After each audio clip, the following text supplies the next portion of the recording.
My guest today for this segment of the 2025 Cloud Exchange is Jamie Wolff, the Chief Information Officer at the National Nuclear Security Administration in the Energy Department. Jamie, thanks for coming back to join us for the 2025 Cloud Exchange. You were here a couple years ago. It's great to catch up with you. Always great to see you. I'm excited to be here, and thanks for inviting me. Well, as I mentioned, it's been 2 years. You were on the 2022 Cloud Exchange, so I guess we're pushing 3 years now. My math is always a little off. You made a lot of progress in moving systems and applications to the cloud over the last few years. Give us an update where you're at today. Well, I know I had put something out recently about celebrating a big milestone, and I actually lied in that. Oh no. Is this an exclusive? This is breaking news? This is breaking news because we went back to make sure that I said the right thing, and obviously I didn't. So we have been pushing across NNSA to better connect to cloud-based technologies. And much of that's on the classified networks, the multiple classified networks that we help manage. Mm-hmm. And I had put out that we just celebrated the 4th cloud connection, and that work had just started, but I had actually forgotten, and it was a couple days later that we went and we celebrated actual 5th in operations. And I had just completely forgotten about that one. So now you have 5 instead of 4. So it's really a good news retraction, not a bad news retraction. It is good news. Yeah. And the great news about these things is that they're very much mission focused and they're very much efficiency focused. So how do we reduce cost and how do we better align against the mission of the organization? So I know you said that there's some this can get sensitive because it's in the classified world, but when you talk about 5th cloud connection, just describe generally what you mean. Meaning, hey, I work in this mission area, now I have access to cloud services, or is it just you have a 5th service provider on the high side? So or both? I think I can do this fairly well without getting into too much sensitive information. But normally I don't name vendors, but I think here because they're known on these classified contracts, I'll just say who they are. So we manage 2 big secret networks. One of them that people often refer to, kind of the Department of Energy's version of SIPRNet. So what we have been doing there is really how do we reduce cost? And that is moving to Microsoft 365 on that network. So we really take the hard work of maintaining those systems on-prem and just move it to the cloud. And so that's where we've celebrated 2 of them, actually. The efficiency drive for the entire department, we have a goal, and I think we'll meet it, of moving the entire department to that Microsoft 365 by the end of this year. 1 national lab, Sandia, is actually complete, and 7 others are in progress right now. Now, the other thing that we celebrated, one of our missions is nuclear emergency response. So we have a team that works with mission partners for response to radiological emergencies. And one of those that we celebrated was, it's Microsoft 365 with some additional things, but purposely built to maximize interoperability with those mission partners, with Department of Defense, Department of Justice, Department of Homeland Security. Those were 2 really exciting things. On our other secret network, we have been, for the longest time, we've been more focused on true alignment to mission. And mission there you can think of as the maintenance of the stockpile of nuclear weapons. And that, we started the journey connecting to Amazon AWS. And that has been going for quite some time. And the celebration that I had pointed out was actually us starting the work with Microsoft to kind of build that security perimeter around Microsoft 365 so we can get that same level of efficiency that we've seen in other networks. But within this also, because of the mission, it is important for us to move from unclassified to classified. Not everything is classified. So we've also built this unclassified environment that's purposely built for the engineering so that we can move back and forth between those 2 networks. All right, a couple things to dig out of there. Let me go back to the effort on Office 365.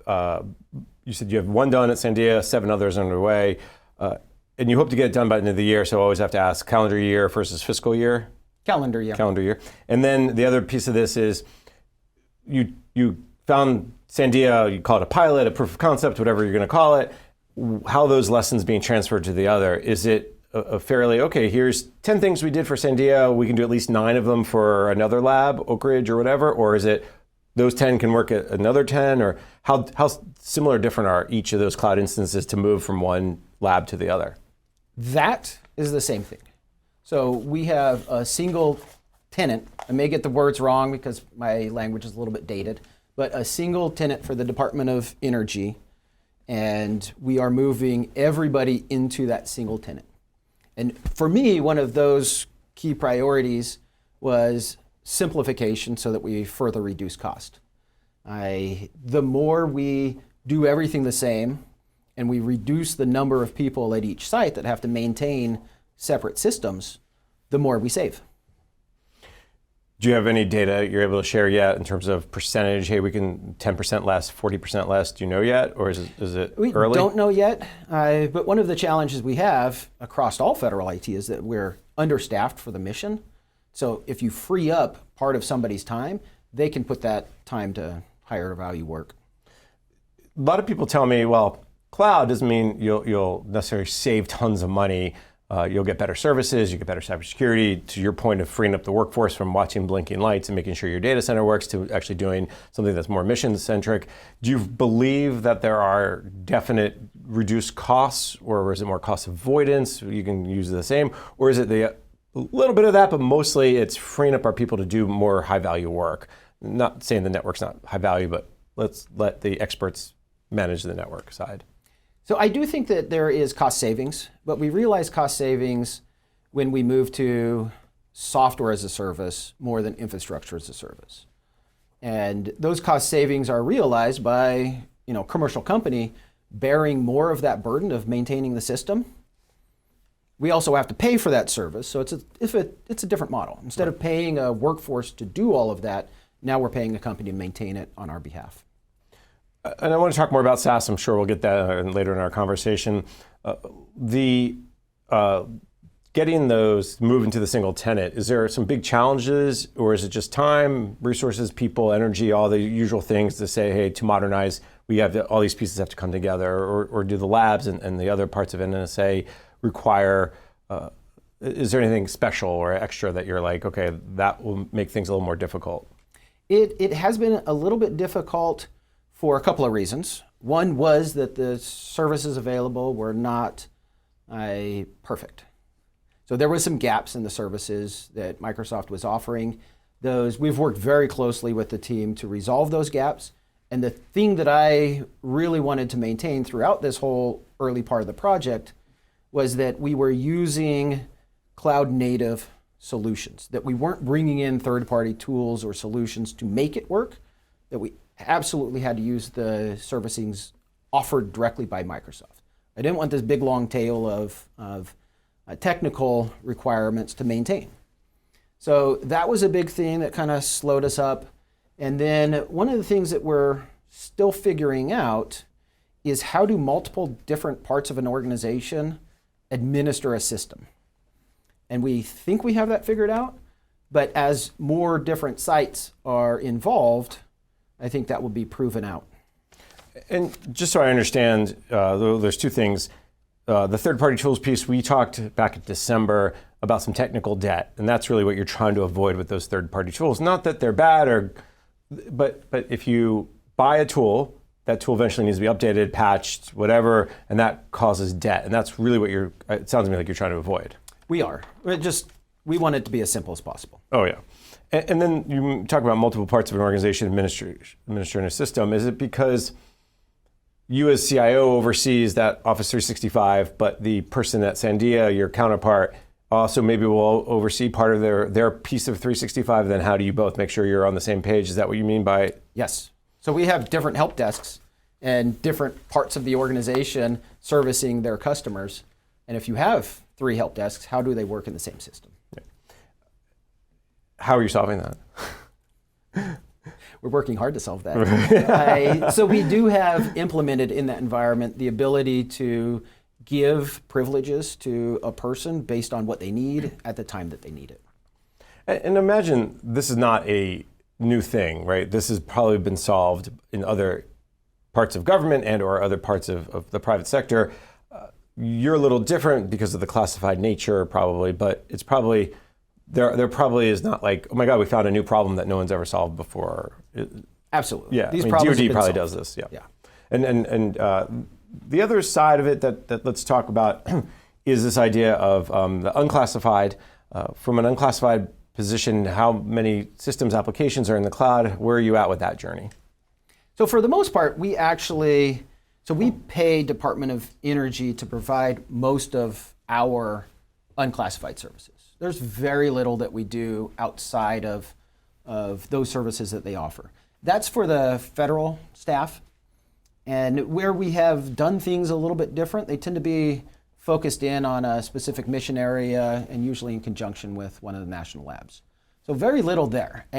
Where we are making progress, we had a number of kind of custom-built applications that we were maintaining when I started about 4 years ago. And we've been on this continuous modernization program to retire those custom apps and really rebuild them into the Microsoft Power Apps, rebuild them into software as a service, just those very common tools to reduce that technical debt that we talked about. I've been starting to talk a little bit about technical surplus. I think I kind of made it up and some people disagree with me, but we want to get as far ahead so that we don't have to do all of that maintenance of a system in the future. Well, let's talk a little bit about the debt. When you look at, for instance, a bigger agency, DOE, I can go to the IT dashboard, see the IT dashboard, see how much to spend on O&M versus DME. Not all O&M is legacy or debt, but that gives you a sense of how much money is being spent on maintaining. I can't obviously see NNSA because of where you fall under DOE, but generally speaking, do you feel like you're making progress? Are you digging out of the hole? Do you feel like you have less debt today than you did in December when we talked, or even a year ago? You can see us if you filter. They do a great job of that dashboard. We continue to retire technical debt.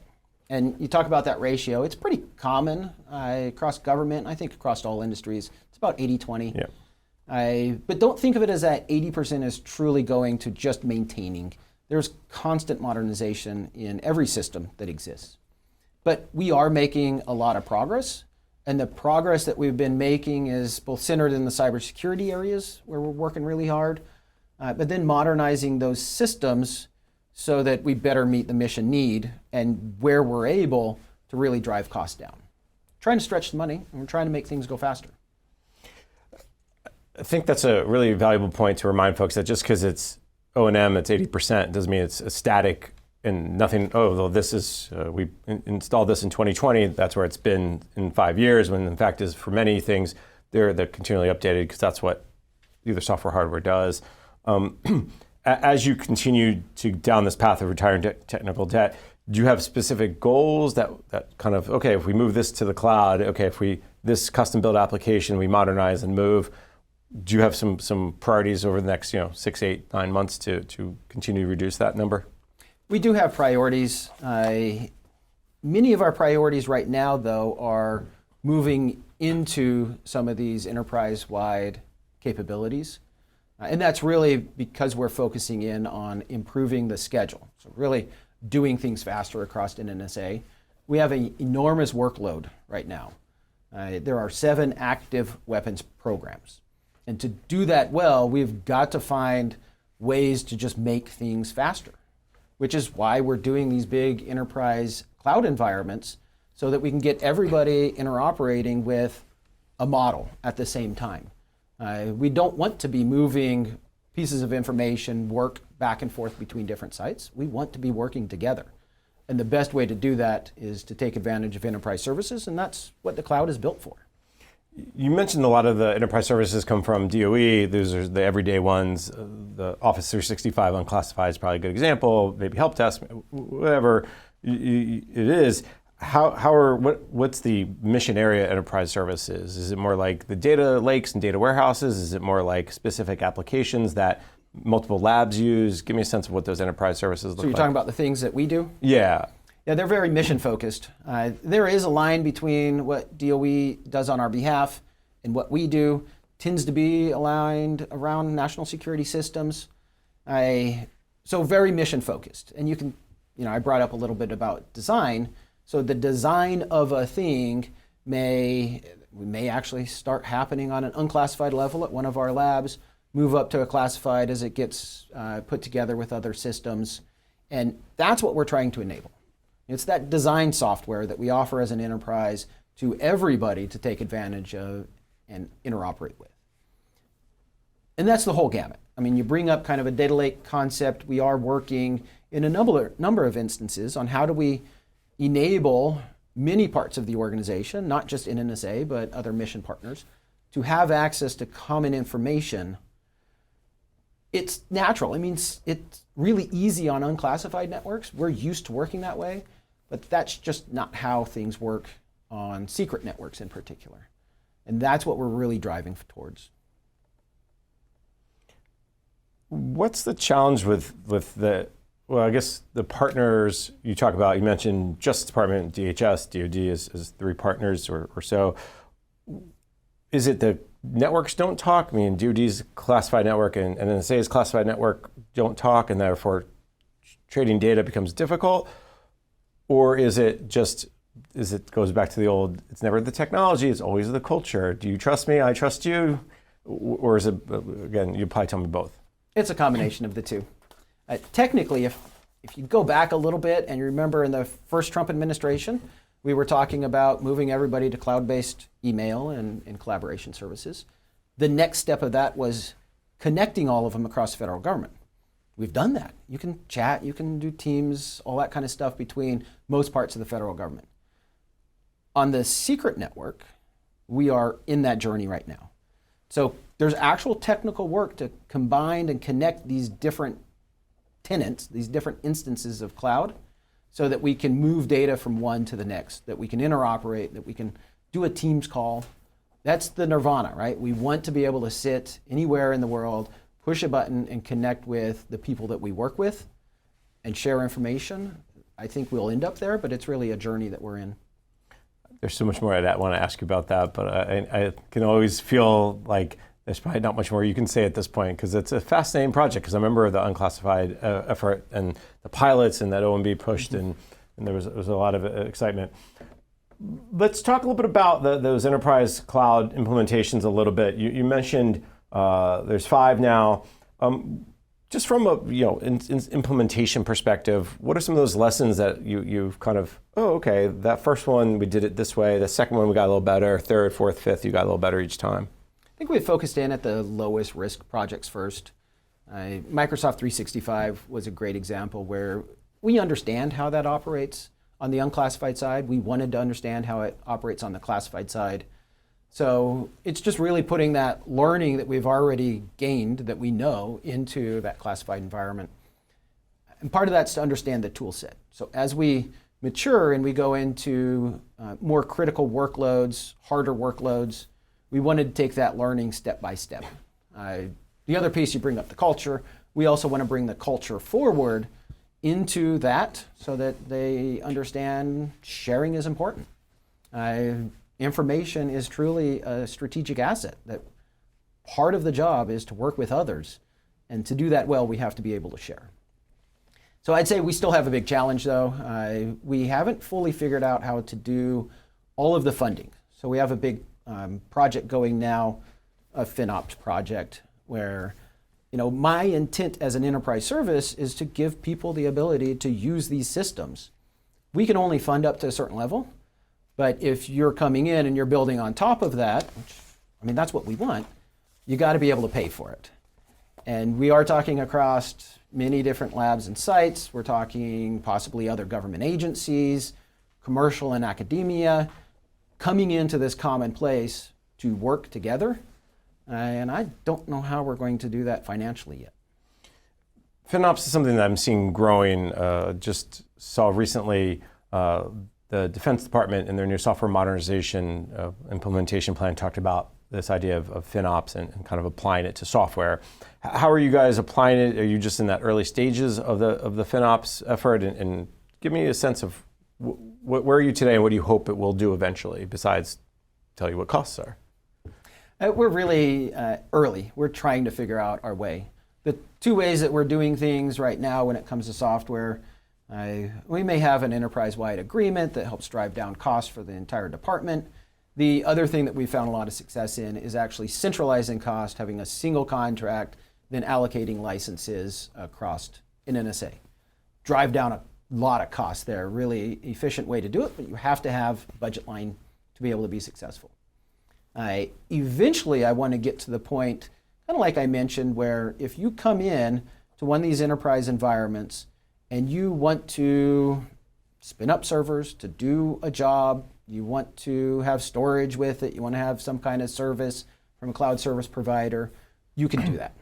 You don't have to worry about it. You have an ability to do that as long as you're funded, as long as you meet the security profiles. And that should be a thing that we can automate away. I want it to really be as if you're operating in one of these cloud marketplaces and you can do that level of agile development that we can do anywhere. So one thing occurs to me is that, okay, if I have to come to your platform and pay for the use to a certain extent, why don't I just do it myself? What's the benefit of coming to that enterprise platform? Is it because it's been through the security, it's been approved, or like I guess the question is, it's one thing if I get, make it up the number, up to X amount of dollars worth of VMs or X amount of dollars worth of storage, but if I go over that X level, then I got to pay for it. But if I got to pay for it from the beginning, what stops me from just doing my own, besides you telling them not to? Well, we have told folks that there are enterprise services available. I have not necessarily told people that they can't do their own. The only place where I say don't do your own is these big commodity services, the Microsoft 365. There's no reason to go do your own. Right. So in enterprise cloud environments, yes, come use common services. The thing that we're providing is that security that you don't want to recreate. We're providing help desks. We're providing just that basic level of service that we're funding centrally. So you don't have to go do that again. It is available for you. And that takes a lot of cost out of things and takes complexity out of what a program or a team may want to do also. And the other piece of this, of course, is speed. It's already set up, it's already been awarded, you've already at least given you a basic floor of all the terms and conditions. I would imagine potentially someone could come in and try to negotiate on top of it if it's a contract, a task order, but at the same time, you've done all the hard work to get it set up. And if somebody wanted to go down their own path, you'd start from zero or from a far behind the starting line to get toward the finish line, and I'm sure that plays into it. Has there been any thought about putting the policy out that says shall not, unless if you can justify it otherwise, or is that not necessarily? No, I don't think that's necessary. No. I think there's a lot of value to going to enterprise services, but they have their limitations. And I don't want to take that flexibility away from programs that need something that's very specific. One of the things we've seen with the Defense Department is they have, kind of the two sets of clouds. They have the fit for purpose and the general purpose. It sounds like you have a very similar model in terms of you have the general purpose clouds like Office 365, even the AWS cloud, but then you are saying to each of the mission areas, listen, if you have to do something very specific to that mission set and you need some cloud services, maybe you've set up a contract or maybe you've given them a path, but they can kind of take it for in the path that they need to. Is that, do I understand that? Yeah, I think that is certainly the model. I remember though on the classified systems, they operate a little bit different. So even if they have an environment, an AWS environment where they can go and do stuff directly with AWS, there still has to be that pathway, that classified connection from one site to the next, from one of our sites up to AWS. That all has to be secured. We have to have confidence from us and AWS that the security parameters are there, the personnel clearances, all of that kind of stuff has to be in place before you can go do that environment. So even if you are doing a separate task order, you're already riding off of our enterprise capabilities.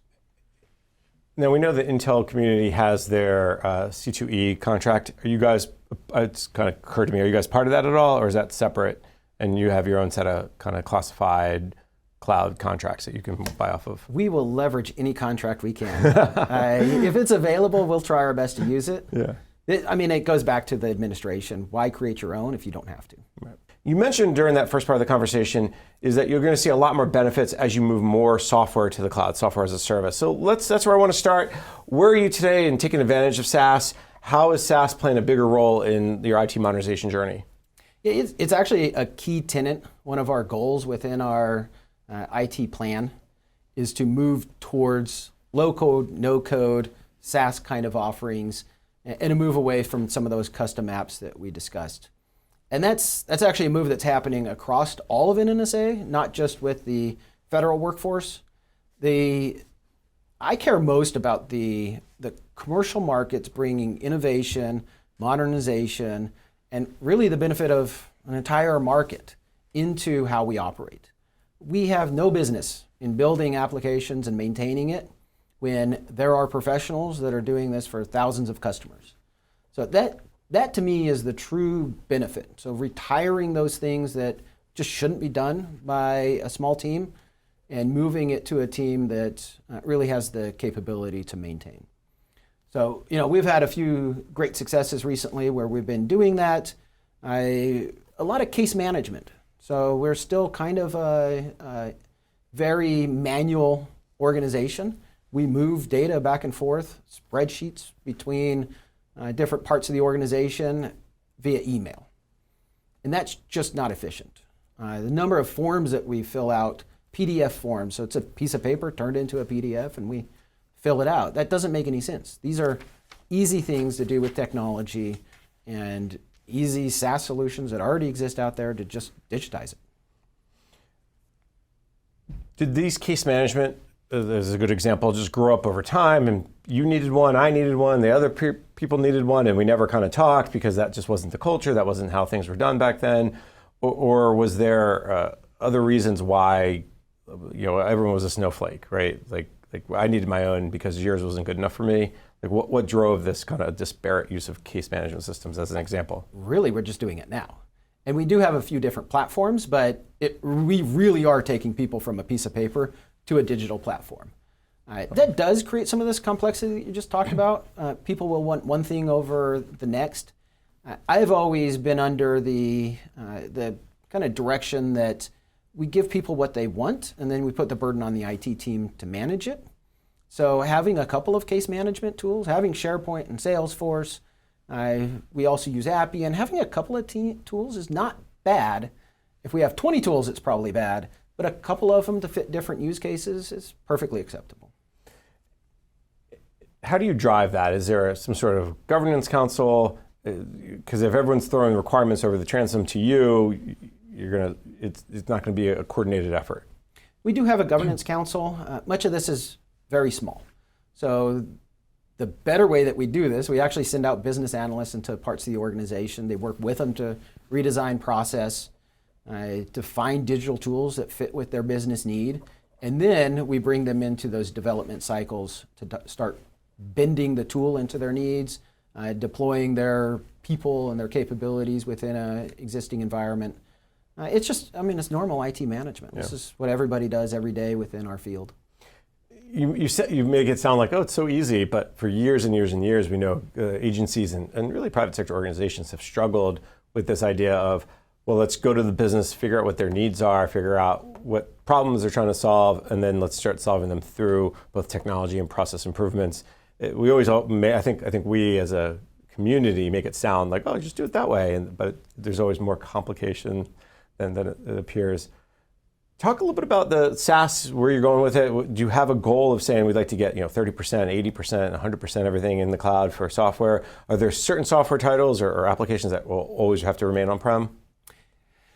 For what my team manages, and we don't manage all of the systems, we have a supporting role and we have a direct management role. Everything that we directly manage, I want to go to a SaaS solution. I want our teams to configure, not build. And we're not far off from that, honestly. I think the biggest thing that we're still in progress is, and it's kind of sad to say this in public, but moving from on-prem SharePoint to SharePoint Online. We had built a lot of work process in that, and we're doing that today. Not really what we're talking about. That's SaaS to SaaS, but a modernization within that. But that's really our drive here, is to retire complex IT and move to simpler IT. Now, there are other applications that exist in other places, but we need to work with those application owners to make sure that whatever technology they're using is the appropriate one for what they're trying to achieve. So if you're not managing it, but you have some input, I imagine if one of the labs comes to you and says, hey, let's use case management since we were talking about it, we need a new case management system, you have to connect somehow, be like, okay, before you go buy that or begin the process, you should look at these other people's and see if you could use one of theirs. Is that the connection role you're playing, again, between not necessarily direct management, but just more influencing? So my team actually manages some technology. So some of the systems that the Department of Energy uses, we have system administrators that are managing it. This other side that you kind of allude to here is how do we lead technology in a certain direction? And yes, a lot of that is incentivizing either other program offices, other labs, other sites to work together on how do we do something the best way. And an example could be, a common use of an enterprise platform, an enterprise system, creating an enterprise system. So if somebody does something well, using that across multiple entities. Training, the AI training came up recently where we started to have a conversation among the different CIOs about who is being successful with AI training. And we in our own team, we saw success happening out at Los Alamos and Livermore. And we're like, can we just take that? Can we just copy that? That's what we want. We don't want to do any work. We just want to copy your stuff. And so that's the sharing that's happening across the board in how we manage technology. But really, it's this is service to the organization. And did you copy their technology? We absolutely did. Absolutely. See, I think that's the success that people don't, they underestimate how important that is. Look, we didn't reinvent the wheel. We didn't go back out with an RFP just to make sure we weren't missing something. This worked for us. This met, whether it was 100% or 90% or some high percentage. So we're going to go with it. And if we need to do some tweaks, that's okay. Jamie, we spent a lot of time talking about the cloud. Let's move on from the cloud. I know it's hard to because everything else is connected through it. But other IT modernization priorities that you're looking at over the next 6, 9, 12 months? A lot of it has been focused on the things we've talked about, whether it's cloud or not, on digital transformation, digital engineering. It's really geared towards driving more speed into how we are managing the stockpile of weapons. We want things to be very quickly. I personally do not want any of those programs waiting for technology to catch up with them. I want to have the systems available before they are ready to use them. So that's a big driver for me. We've talked about the collaboration. We have too long been a very insular organization, and we haven't built those connections to other parts of the federal government, and we've got to do a better job with that. We've talked in the past about mobility solutions for classified. We have done a number of those. Most of them are kind of still in the early phases, working through approval processes, but it's bringing modern technology into how we operate so that we are providing better services to the mission. Now, I kind of brought it up earlier, there's certainly an efficiency drive, trying to reduce cost, and that's where some of these enterprise services come to. You mentioned digital engineering. Let's maybe go down that path a little bit because I've been learning over the last, year or so, this idea of digital twinning, this idea of understanding, hey, we can set up this over here and see if it works without worrying about the stuff that's actually in production. Is that the same process, that same idea, maybe not exactly twins, but digital engineering that way, or are you thinking digital engineering in a maybe a different way? I like what you said, and we're certainly doing that. The way we're looking at digital engineering right now, we have a digital thread. So taking work from the start to the end digitally. And there's a set of systems that everybody uses. Those systems were not interoperable. Each person had their own. So by putting them into an enterprise environment, everybody has the same system. There's no excuses. You must use that same system. That's actually the mission saying that, not me. But by everybody using the same, it is a true digital thread that everybody can take advantage of. And the idea, I know this gets maybe a little bit outside the CIO's role, but the idea is if I'm making a change to this widget, everyone knows I've made the change and who made the change and how, when it was made, that all that information is there digitally instead of, well, look at that paper and see if you can find the change order document and the old way of shuffling paper. That's another piece to this. Absolutely. That process takes incredible amount of time and is prone to error when a system can do that for you. The other one is digital transformation and mobile. Let's maybe go down that path just a little bit. Most people think of agencies and digital transformation. It's how they serve citizens, how they serve their customers. Imagine you have the same view. Your customers are, potentially the defense industrial base as partners, potentially other agencies as partners. How are you using digital transformation to kind of maybe address those CX/services role that you do provide to others? Yeah, this is an area that I think we have not paid as much attention to as we should. That customer experience is not just the outside, the taxpayer coming in and interacting with us. We should be able to provide modern, satisfying systems to the people that use them. For us, that is predominantly people that are within the national security and nuclear security enterprises. They deserve a good experience just as much as anybody else does. Everybody hates logging onto a system and it not being good. Sometimes I use cruder language for such things, but I will, since this is being recorded, I won't. We're a family show, you know that. A very family show. But you want it to work and you want it to be something that's intuitive and useful. This is actually going back to the software as a service. We deploy those in part because they're modern. They're being maintained by a different team, a team that does this for tens of thousands of customers sometimes, maybe even millions. So they already build that into their product set. We offer that product up to our customers, and they are getting that better customer experience. A lot of times when people talk about that customer experience, we do have customer journeys and we go out to the customer and talk to them and we get surveys. Does that work within the national security and nuclear security community as well? Or is it because you kind of bring in the internal people who already work at NNSA to help kind of drive what improvements are needed? Definitely both. We don't always have a full understanding of the customers that are using a system. So you got to get out there, you have to understand what they're trying to achieve. You always know the inner circle. The inner circle is usually the people that will come to you, usually with a lot of issues. But you want to get to those people that don't have issues, that are quietly suffering, and you want to figure out how to make their life better. It's always the quiet sufferers that that have the best advice sometimes. Oh, I have to click on this thing 13 times. I'll just do it. And you feel, well, if we do this to that, maybe you only click on it 3 times, and their life is obviously much better. The efficiency play, we talked a little bit about that. I think a fair amount in terms of how the cloud drives efficiencies. From a cost perspective, are you also looking at, are there ways to of course you are, looking at ways to drive more efficiencies and lower costs. What does that look like for you these days? Is it mostly in the tech world, or is it mostly in business process reengineering? How are you kind of driving down that cost and improving efficiencies and effectiveness?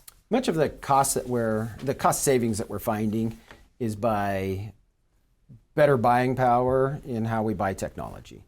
The Department of Energy has actually been working together incredibly well over the last couple of years.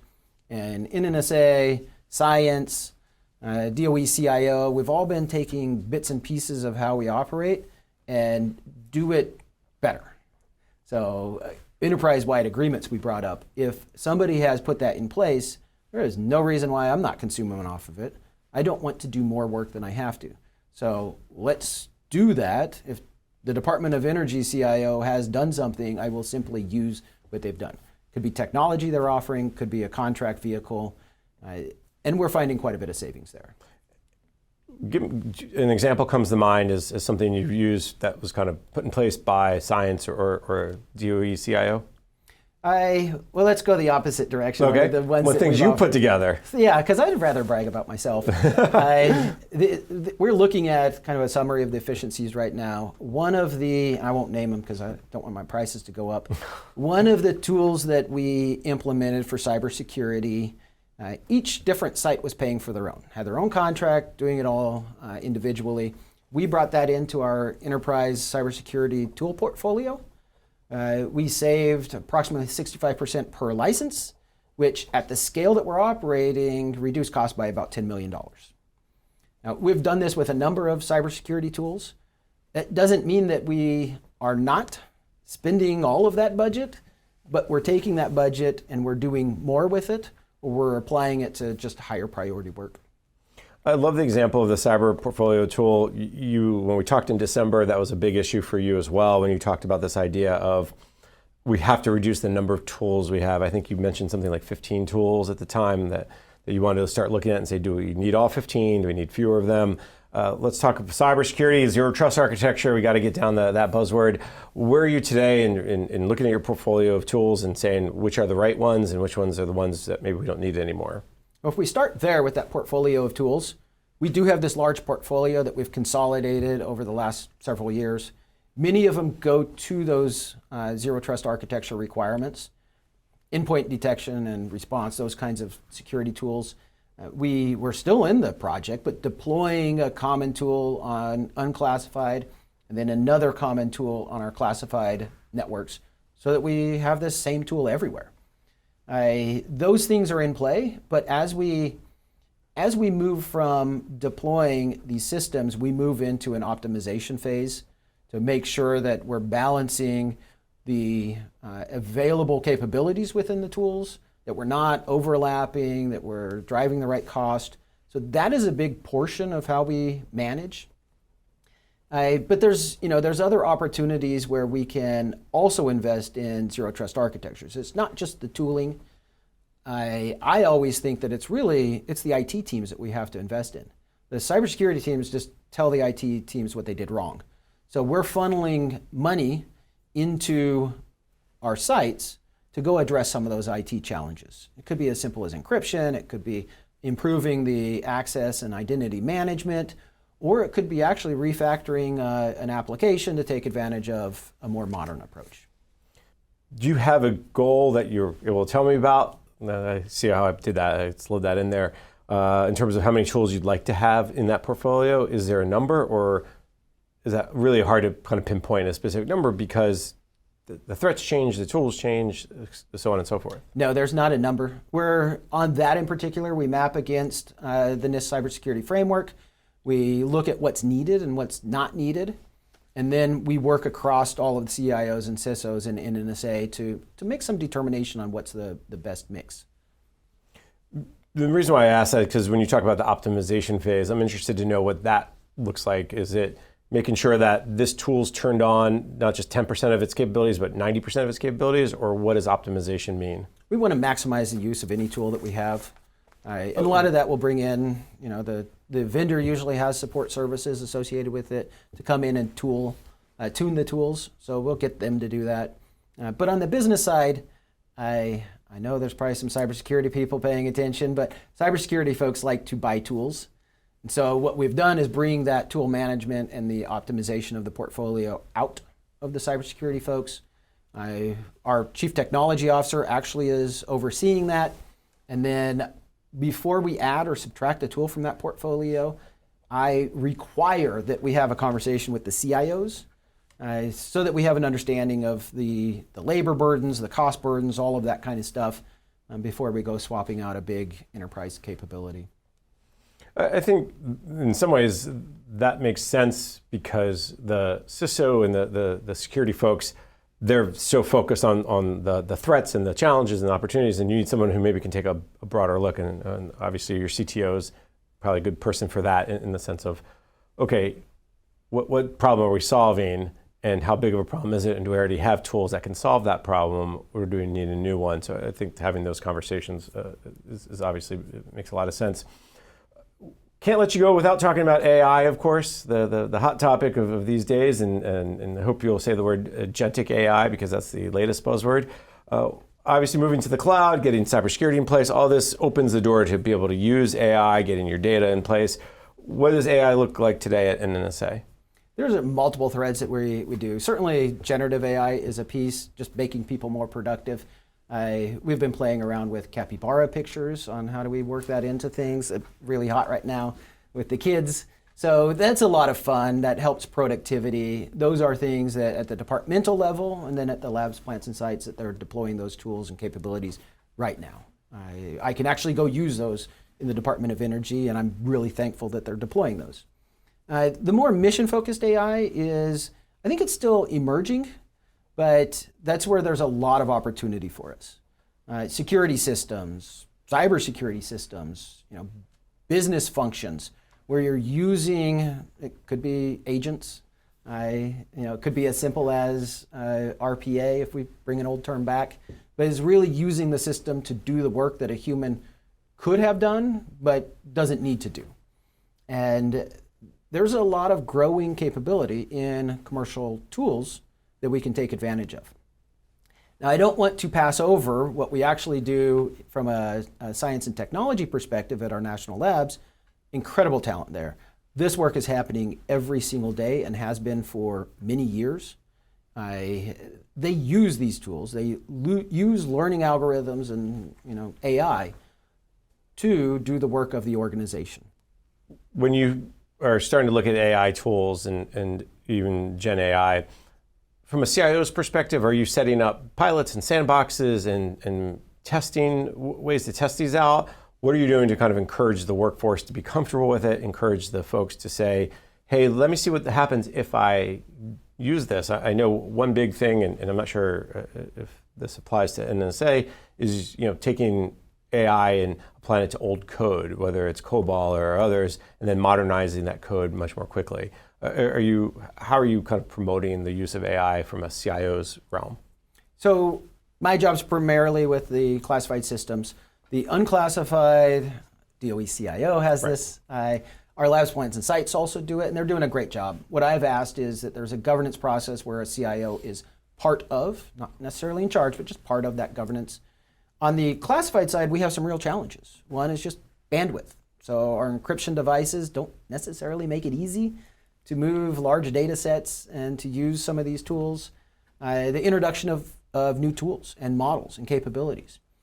That is where I can really push. And so my goal in the enterprise cloud services that we talked about is to deploy those as fast as possible so that nobody that needs something, that really truly needs something, is waiting on an IT team to review it, evaluate it, study it, and 6 months later to deploy it. How big of a change is that for NNSA? I mean, it's massive change. Yeah. It's massive change. How do you work through it? Because I think everyone is facing the rate of change these days is pretty incredible. So how are you working through it? What's a recommendation maybe you'd have for another person in your seat across the government? Well, right now I'm kind of a bull in a china shop. But part of that's just changing the culture, resetting from where we were to where we need to be. That's probably not the best way to do it, but I've had to do that recently. Well, sometimes that push is necessary to get people to kind of off what's comfortable because, again, we're all happy to be comfortable, but you got to be happy to be uncomfortable, and there's different obviously ranges of uncomfortability for everybody. Jimmy, in the last minute or so we have together, I always like to ask when I sit down with CIOs, because a lot of vendors are going to watch. We want to try to save your inbox a little bit. But what should they know about working with your office? What's important to them? What's important to you as you work with an assortment of vendors? Well, I often say this. Whenever you ask this question, I say the same, that we're open for business. So come and talk to us about how you might be able to make our mission better. Now, I need to add some caveats here. The more I say these things, that we don't always buy because you come and offer, right? We know what we need. We try to work with the marketplace. So that's a key point for us. Don't get offended if we say no or if we say not right now.